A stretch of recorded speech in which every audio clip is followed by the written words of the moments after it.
2024-25 অর্থ বছরের প্রস্তাবিত বাজেটে বার্ষিক উন্নয়ন কর্মসূচি এডিপির আকার 2,65,000 কোটি টাকা।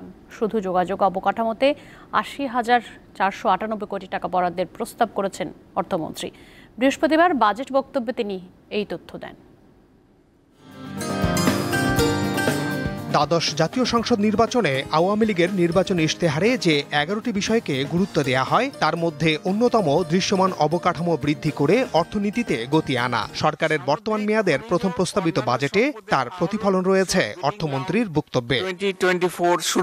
বৃহস্পতিবার 2024-25 অর্থ বছরের প্রস্তাবিত বাজেট বক্তব্যে অর্থমন্ত্রী জানান, বার্ষিক উন্নয়ন কর্মসূচির প্রস্তাবিত আকার হচ্ছে 2,65,000 কোটি টাকা। এছাড়া এনইসি স্বায়ত্তশাসিত সংস্থা বা কর্পোরেশনের জন্য বরাদ্দ 13,288 কোটি টাকা। ফলে এই বরাদ্দ সহ 2024-25 জন্য এডিপির মোট আকার দাঁড়িয়েছে 2,78,288 কোটি টাকা। তৃতীয় টার্মিনাল এডিপির এই বরাদ্দ খরচ হবে 1,133টি বিনিয়োগ প্রকল্প, 21টি সমীক্ষা প্রকল্প, 87টি প্রযুক্তিগত সহায়তা প্রকল্প সহ সব মিলে 1,321টি প্রকল্পে। 2041 সাল নাগাদ 12টি এক্সপ্রেসওয়ে এবং 10টি এলিভেটেড এক্সপ্রেসওয়ে নির্মাণের পরিকল্পনা রয়েছে।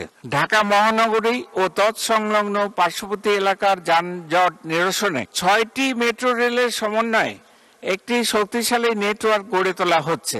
এডিপির বরাদ্দের সবচেয়ে বেশি অংশ খরচ হবে সড়ক ও রেল সহ বিভিন্ন যোগাযোগ অবকাঠামো খাতে। দেশের ব্যবসা বাণিজ্য, সরবরাহ ব্যবস্থা ইত্যাদির গুরুত্ব বিবেচনায় যোগাযোগ অবকাঠামো উন্নয়ন বাবদ আগামী 2024-25 অর্থ বছরে 80,498 কোটি টাকা বরাদ্দ প্রদানের প্রস্তাব করছি।